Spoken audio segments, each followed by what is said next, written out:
The Suns have developed a disturbing habit of rolling over in the playoffs.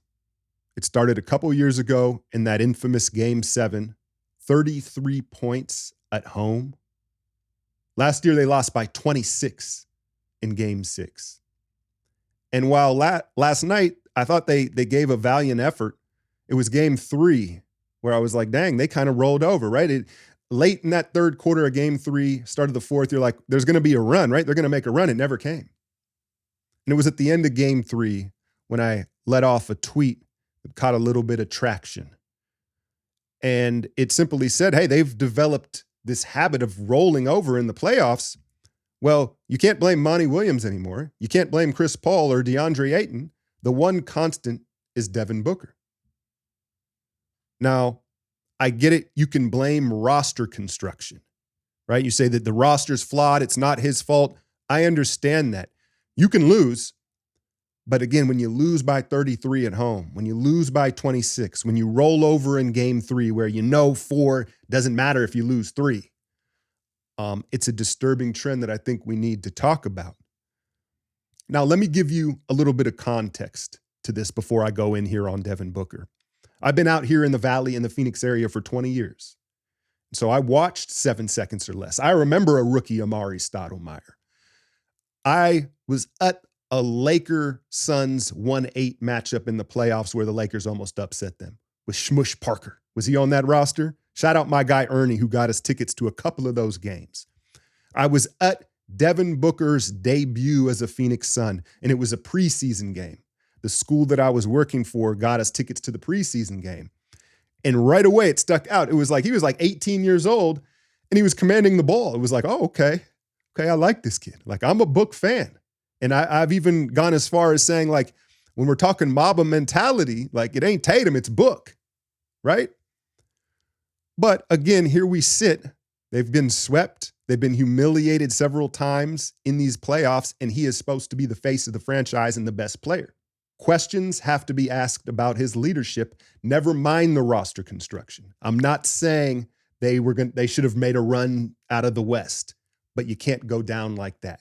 You can't go down like that. And that's where we got to question his leadership. And it's funny, if you look at his rival, Luka, Luka, he's annoying, right? He's an annoying guy. Luka always looks like he just blew up a bathroom, right? And he comes out with a smirk all sweaty and kind of greasy. He's like, ha, ha, ha, right? But if you pay attention, Luka's teammates like him. They like him. And I had brought this up on Patreon in a VIP video, right? And I got a lot of smart comments back from it. And if y'all looking to join in the community, because it makes me better. We have a lot of good discussions. There's a lot of smart takes on there. And I had brought this point up, and I was like, there's a fine line. We all have a friend who can be an asshole, but they get away with it, right? They get away with it. And it's a fine line of finesse. And Luka seems to be that guy. My guy V, who's been a longtime patron, he said, when you have charisma, you can get away with so much more. That's the separator. Why can some people get away with so much and some can't? Like, you can still like them and you don't. And I was like, you know what? You're right. Charisma is a big part of being that guy and still being liked and still being able to be a leader. Another comment from my guy, John D, he said, yeah, man, there's a difference between being an endearing asshole and a petty one. And I think when you look at Luka and Book, that's the difference. One can be endearing to his teammates and friends, and the other one's petty. It's stuff where you're like, we really doing that? But Luka can get away with it. I hope I'm not losing you here, but my point is that I think Booker lacks the charisma, and he may be too petty to be the leader that he needs to be with this organization when it comes to, because it's no secret, like you look around the league, like guys don't like Book, right? He gets chippy with people, but it's hard to question his competitive spirit. Like, I'm not going to question that. I think that that's fine. I think that he lacks leadership skills as far as guys taking his lead and raising the level of the role players because he lacks charisma and perhaps he's a little bit too petty. Now that they've gotten swept, all the stuff came out like within 24 hours, right? Within 24 hours, they're like, Vogel's going to be an assistant coach at GCU. Booker wants to go to the Knicks, and KD never liked the offense. I mean, come on, man. That like again, have some dignity here with this stuff. We all understand. I think the first thing to circle is Brad Beal. It's funny too because when they came out with that list of most overrated players, and it really what it means is the players that the other players don't like because it's voted on by the players, your peers. Rudy Gobert, Jordan Poole, amongst others. Rudy Gobert belongs nowhere on that list, right? People just don't like him. Now, Bradley Beal belongs somewhere atop that list. I think it's very clear. And you could make the argument, not only was Grayson Allen better for the Suns this season, they would have been far better off just keeping Chris Paul, right? Bradley Beal is, I mean, a glorified six-man is what we're figuring out here at this point in his career. And he may have always been that. This is what happens. This is the danger of elevating a player who puts up hollow stats and doesn't win. It's a perfect example of it. Now the Suns seem stuck. Durant was salty about it. Like I knew it was bad when before game 4, they asked KD, hey, when things get tough, like who's the leader? Who's the leader when push comes to shove? And he's like, the coach. The coach. And look, being a Warriors fan, like I'm not even taking any pleasure in this. And I'll tell you why, because I've been out here in the Phoenix area for so long that I've coached so many kids. I know so many people that are Suns fans, and I feel bad for them because it's just they were so close to getting that a few years ago, and now they're stuck in this situation where do you trade KD?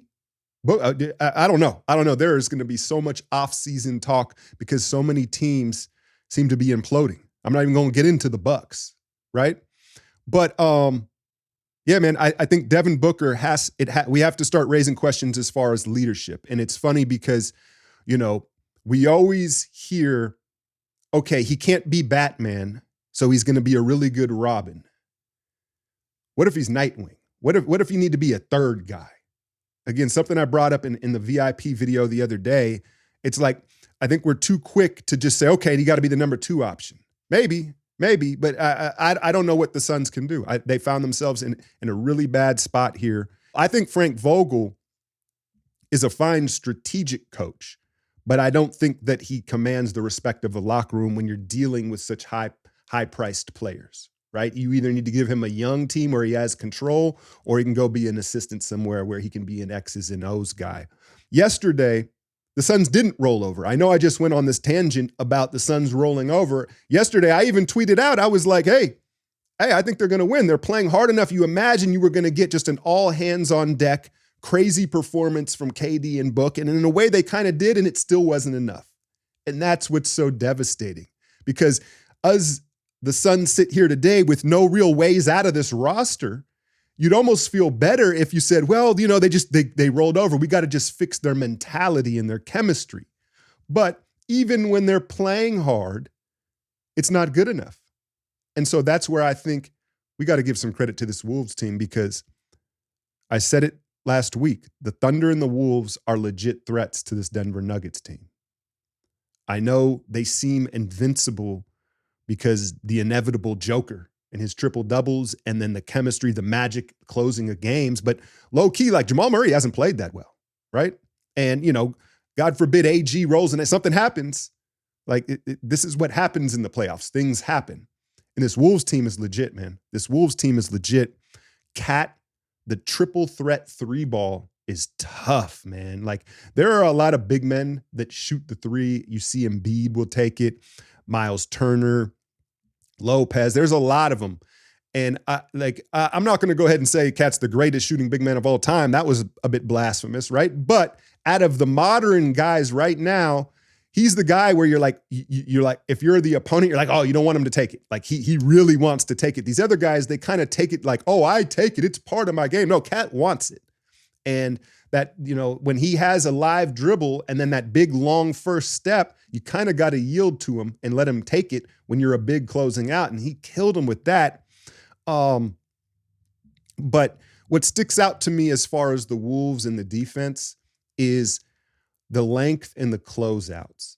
Even if you can attack a long closeout, they have like one from the nail to the corner, and you time it perfectly, you pump fake it, you still may not get a clean look. That's how long and athletic they are and how on a string they are with their rotations a lot of the time, right? And the underrated aspect of Ant Edwards in his step into superstardom is you talk about chemistry in a leadership and charisma. What do the kids call it? Riz. Ant's got all sorts of riz, right? It's because he does goofy things. He'll say goofy things, right?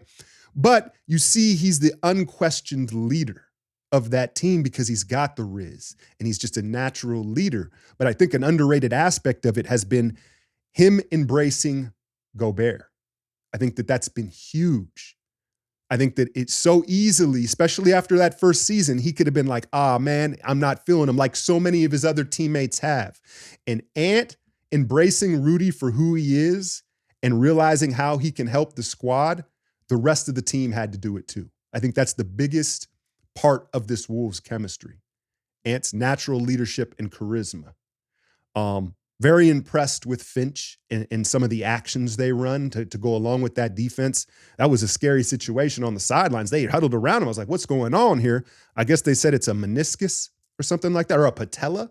I'm sure he'll be on crutches. But listen, man, I think the Wolves can come out of the West. I really do. When you look at the ingredients to a championship contending team, defense, chemistry, superstar, coaching, depth. They check all the boxes right now for me. And so, listen, I get it. It's going to be an uphill battle against the defending champs, but I think that they're more than ready for this challenge, and things happen. Someone goes down in the series, foul trouble. I mean, it's possible. And can you imagine the swagger and confidence that this Wolves team would gain if they somehow were able to knock out this Nuggets team? Laker fans, I know y'all are thinking like, it could be us. It could be us. No. Let me give you my underdog picks for tonight. You can use the code Alchemy.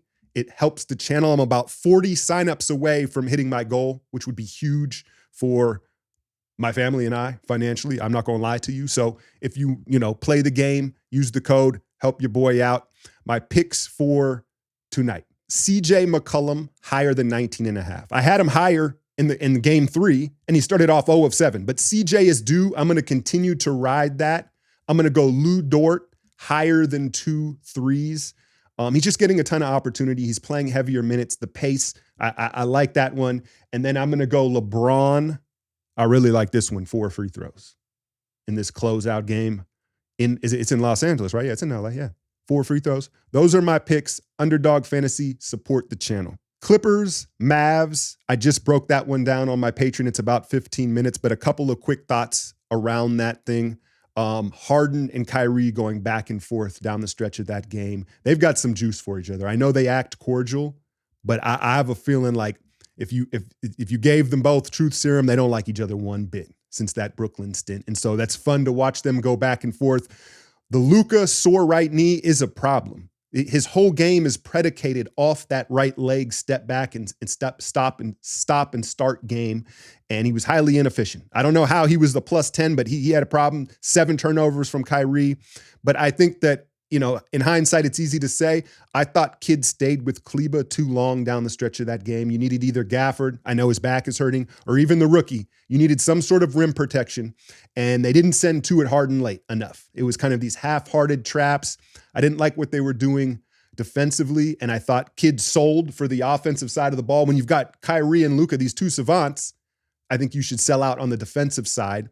Finally got playoff P. It only took 5 years, but we got playoff P, 8 assists, 26 in the first half, 7. The Clippers, look, they hit a lot of contested threes, but I thought that they showed their veteran savvy, and I thought that, here's what I said in the breakdown. The big takeaway is obviously no Kawhi. What's the saying? 2 is a party and 3 is a crowd. And we've talked about the Clippers having pecking order issues when all 3 are on the floor. When you remove Kawhi, I think they just become much more decisive in what they want to do when it's just James and PG as the 2 top dogs. Be back tomorrow to talk about Denver, Minnesota, right? And who else is playing? Boston, Miami or something like that?